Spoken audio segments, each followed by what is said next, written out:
Hi, I'm Charlotte and welcome to Studio Astrig. Do I start with how feeble I am or how a builder stole my life savings?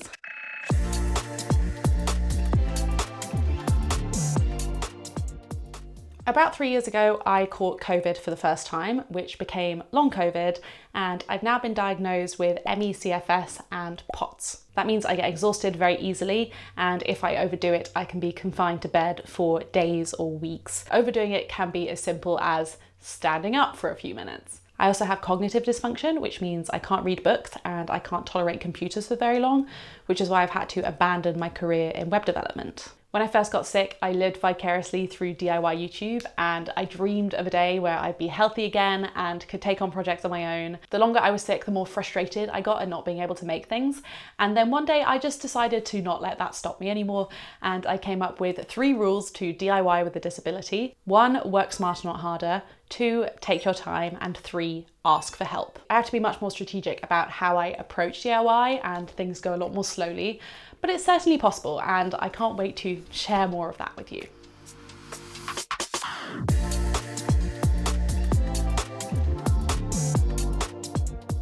Now on to the other thing. My partner B and I bought our first home together in sunny Brighton, England about 2 years ago.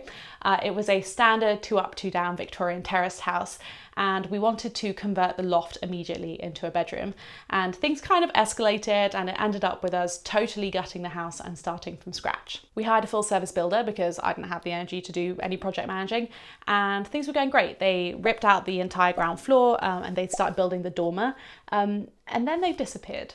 After a few months of chasing, we found out that the company had gone bust, and we had paid almost the entire project fee and weren't going to be able to recoup a thing. We had the place surveyed, and it was going to cost over £100,000 to get it to a livable standard. They didn't cover up the roof properly, so there was extensive water damage. They'd left the place in such a mess. This was a very dark time. I had spent literally all of my money on this, and I didn't have any income because I wasn't well enough to work, and my partner's income wasn't covering the rent in the place we're living and our mortgage here. It was all very depressing and scary. We got a bank loan, and I used all of the money I had saved up for tax, which is now due in January, and I have not recouped.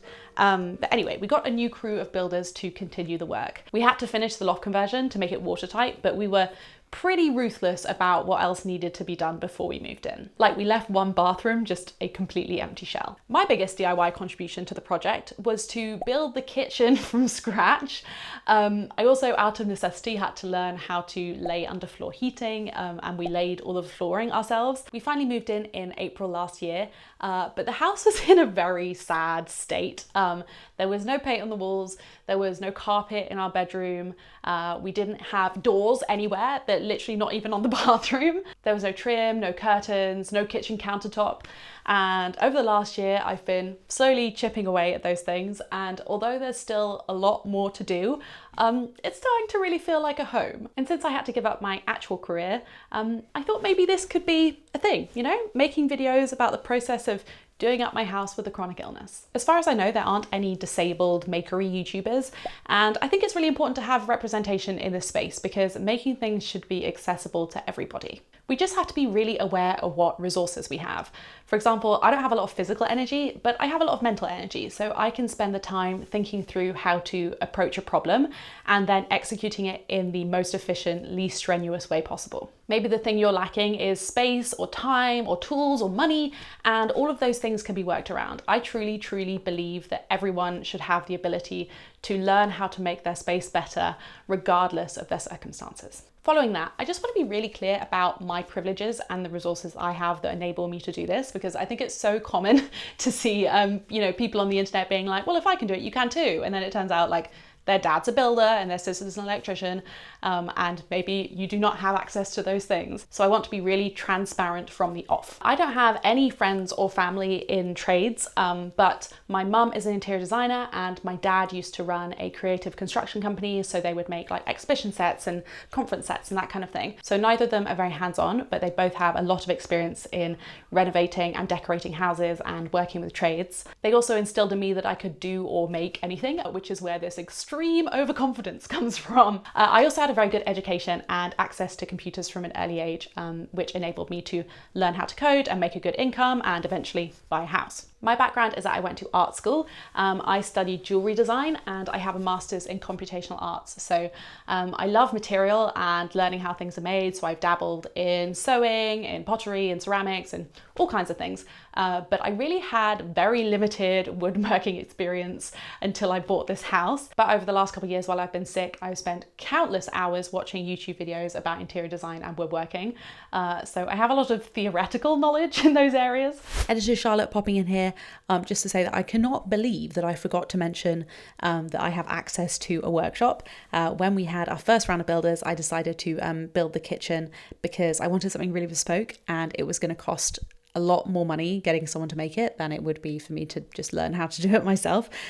So I was a lot more flush with cash back then. So I invested in some really good tools and rented out a space to work from that I still have access to today. That is a huge asset that I do not take for granted. So I just want to be honest about that.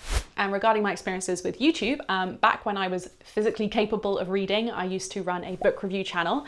And I've also dabbled in makery videos a long time ago, but I've never really taken that seriously until now. So what can you expect from this channel?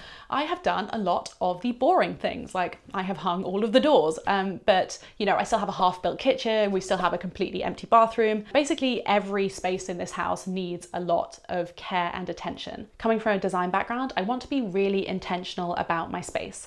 So I'm going to be building a lot of site-specific furniture, upcycling secondhand pieces, learning new DIY skills, and also sharing the design thinking behind my projects. I can only work maximum a couple hours a day, so things are going to come out slowly on this channel, but as I said, I'm immediately intending to make this my full-time job because frankly there is no other job I'm capable of doing with my health as it is. So if you'd like to help me monetarily, you can become an early supporter on Patreon.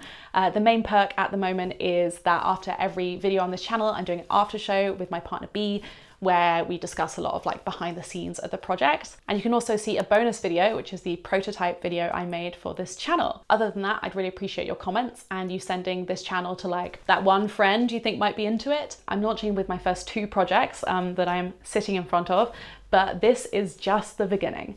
Thank you for watching and I'll see you in the next one. Bye.